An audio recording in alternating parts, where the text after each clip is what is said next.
Good morning, dear children. So, today we are going to start our new chapter, that is chapter 6, square and square roots. So, what was our chapter 5, children? Data handling. So, we have learned about in the chapter about histogram, bar graph, then pie chart, then chances and probability, and based on that, some problems.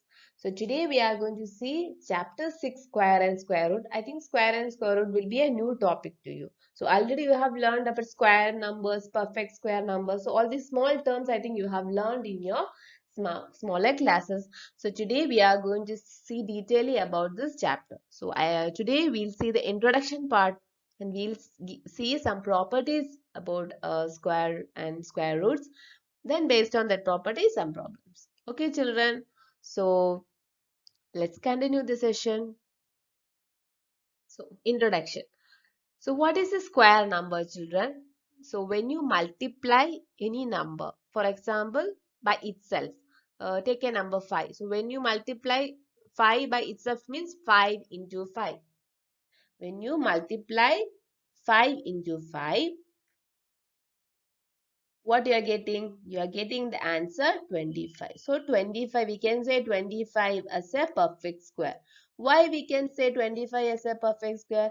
Because when you multiply a number means here 5 by itself. So by 5, 5 into 5, you are getting 25. Can you say some example of perfect square? You can say 36 is a perfect square. Why? Because 6 into 6, 36. Then can you see another one number? 49. 7 sevens are 49. So shall I ask you a question? So whether 100 is a perfect square or not? Can you please say the answer? Whether 100 is a perfect square or not? Yes, right? You all know. 10 into 10, 100. So whether 26 is a perfect square?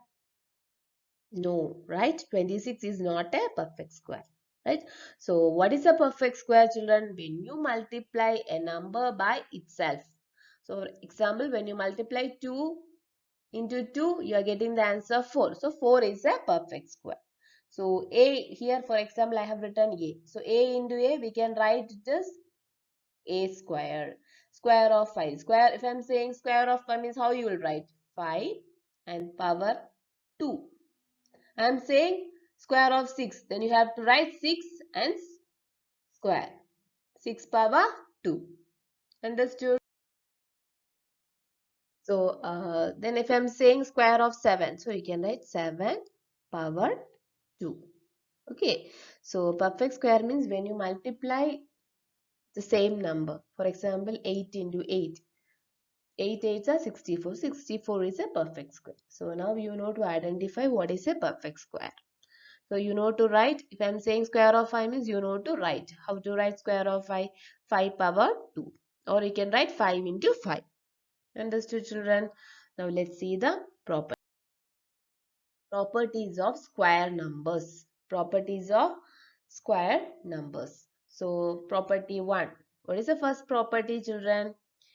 Can you see here I have written here number and square. So square means 2 into 2, 4. That's why I'm writing here. 2 into 2, what is the answer? 4. So square numbers I am writing here. So the first property says if any square number, for example, we'll take one square number, right? 36. Okay, take 36. If a square number, so here in this 36, what is the unit place or ones place, children? What is the digit in the unit place or ones place? 6. 6 is a digit in the unit place, or you can say the 6 is a digit in the ones place. Okay. So the first property says if you have any number, what are the numbers? Whether it is 2, 3, 7 or 8. If you see any number like 2, 3, 7 or 8 in the unit place, then that particular number is not a perfect square. So I'm writing one number. Okay, I'm writing 382. 382. And I'm saying 382 is not a perfect square. I'm saying 382 is not a perfect square. Why I can say 382 is not a perfect square? Because the property one says that if you see any number like 2, 3, 7 or 8 in the ones place, then that particular number is not a perfect square. Then I'll write, you have to say the answer, okay? I'm writing 3, 8, 4, 8. Whether 3848 is a perfect square? No, it is not a perfect square. Why? Because in the ones place or in the unit place you see a number 8. So property 1 says if you see any number like 2, 3, 7 or 8 in the ones place, it is not a perfect square. Okay. Now let's see the second property. What is the second property? If a number has 1 or 9, so here this is a number. So if a number has 1 or 9 in the unit place, then the square ends in 1. Then this is a square and the number ends in 1. Check here. Here are some examples I have written.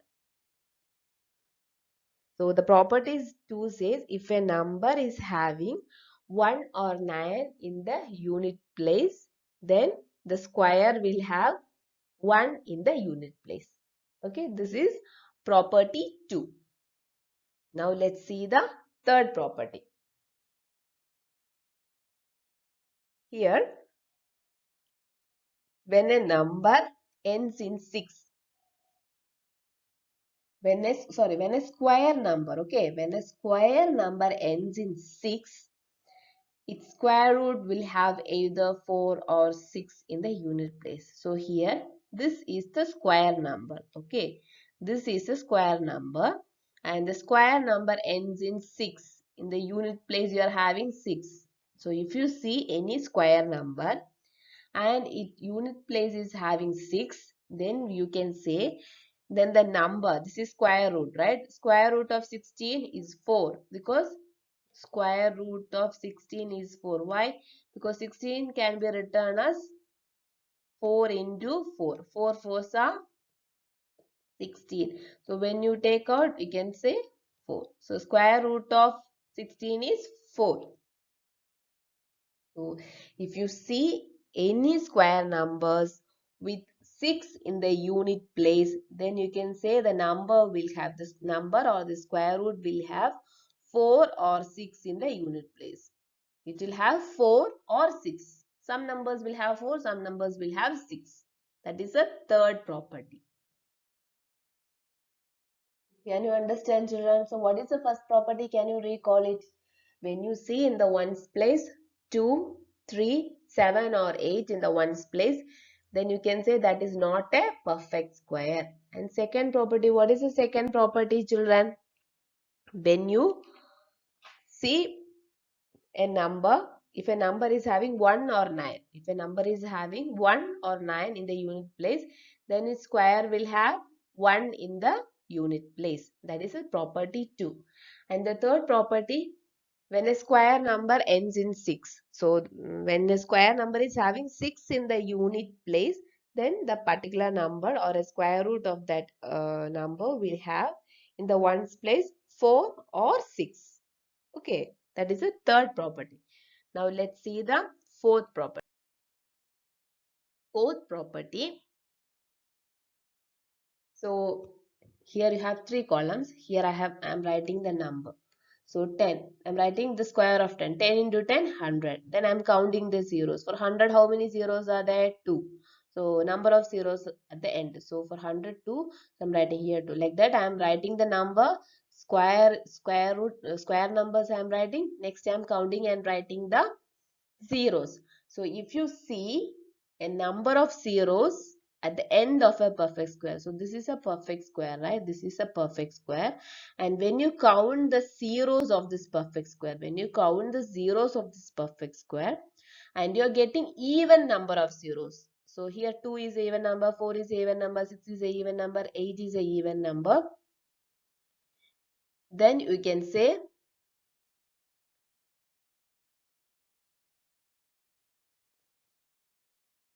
then we can say these numbers are perfect square. When you count the number of zeros and you're getting that numbers as even, when you count the number of zeros and you're getting that zeros as even numbers, like 8, 10 or 12, then you can say these numbers are perfect squares. When you count the numbers and you're getting not even numbers, maybe 13 zeros or 15 zeros, then you can say that particular number is not a perfect square. If it is a perfect square, then you count the number of zeros, surely you will get even number of zeros. Understood? That is a fourth property. And what is the fifth property, children? So here I am writing even numbers and I'm squaring that even numbers. Okay, 2 into 2, 4. 4 into 4, 16.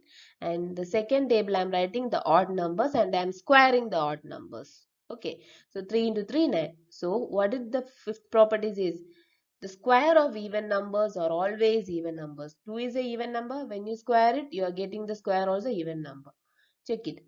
When you square odd number, you are getting the answer also square also you are getting as a odd number. So what is the fifth property is the square of even number is always even number and square of odd number is always odd number. So can you recall the five properties, children? What was the first property?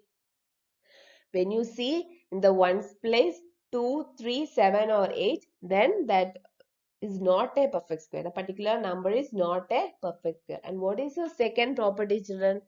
If a number is having 1 or 9 in the ones place, when you square that number, you will have 1 in the ones place. The perfect square will be having 1 in the ones place. And what is the third property you have learned? When a square number is having 6 in the ones place. So that square root, the number will be having 4 or 6 in the ones place. That is a third property. And what is the fourth property? When you count the number of zeros in a perfect square, if you get even number of zeros, then you can say that is a perfect square. And what is the fifth property, children? When you square a even number, will always get even. When you square an odd number, always you will get odd number. Understood? These are the five properties. Now, based on these properties, we will see some problems. So, the first problem, what will be the unit digit of a square of the following numbers? So, here I have given some numbers and I am asking you what will be the square of that number and that unit digit. What will be the square of that unit? What will be the square number and what will be the unit digit of the square number? Okay, so for example, 81. Okay, so what will be the unit digit of the square? So when I multiply 81, I want to find the square number. And when I multiply 81 and into 81, I'll be getting one answer, right? I'll be getting one answer and I want to write here what will be the digit in the unit place. That means in the ones place, what is the digit I want to find out. Okay. So, how you will do normally, you will multiply 81 into 81 and you will write down the answer. So, you don't want to go for that method. Use the easy method. Ones place you are having 1, right? Here in the 81, ones place you are having 1. So, you can write multiply only the ones place. 1 into 1, what answer you are getting? 1. Right? So unit digit is 1. Unit digit is 1. Understood, children? So they have given one number and what will be the digit in the perfect square? What will be the digit in that square? That square number, what will be in the unit digit or you can say in the ones place. So the second example, 272. So you want 272 into 272, when you multiply, what will be the digit in the unit place? So here in the unit place, what is the number you are seeing? 2. So 2 into 2, 4. So in the unit digit, you will be getting 4. Understood, children? This is the easy method to find out. You don't want to do the calculation, just apply this and write down the answer. Okay. Now, next problem. The following numbers are obviously not perfect square. So, they have given some numbers and already they said that numbers are not perfect square. But we have to give the reason. Okay. Can you see here 1057. So 1057 is not a perfect square. Already they have given in the question it is not a perfect square. But why it is not a perfect square? Do you remember the property 1? What is the property 1? If you see 2, 3, 7 or 8 in the ones place, then that particular number is not a perfect square. So here in the ones place, what is the number? 7. So it is not a perfect square. Second question, in the unit place what you are seeing? 3. So it is not a perfect square. So here we are applying property 1. Otherwise, you want to do the calculation. Right? This is the easy method. Apply the property and easily find out the answer. Okay. Now next one. The square of which of the following would be odd numbers? The square of which of the following would be odd numbers? So can you see here some numbers? 431, 2826, 7779 and 82,004. So when you multiply this number, so 431 into 431, 2826 into 2826, you'll be getting one answer, right? So that answer is odd or even. They're asking find out the square numbers that are odd. Square of which of the following would be odd. So it is very difficult to do, right? You want to do a big calculation. So here we can apply property 5. What is the property 5? When you multiply the even number, you'll get the square as even number. The square of odd number is always odd number. So can you identify from this question what are the odd numbers? 431 is a odd number. Then 7779 is an odd number and this is even number, right? 2826 and this is an even number.